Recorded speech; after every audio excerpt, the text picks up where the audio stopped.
วข้ามโค้งนิ่งกะลาบาใจ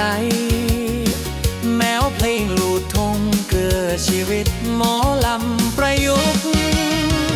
ทิ้งทุ่งนาแล้งพอเป่าไม้เก่ามาเป่าเมืองปรุง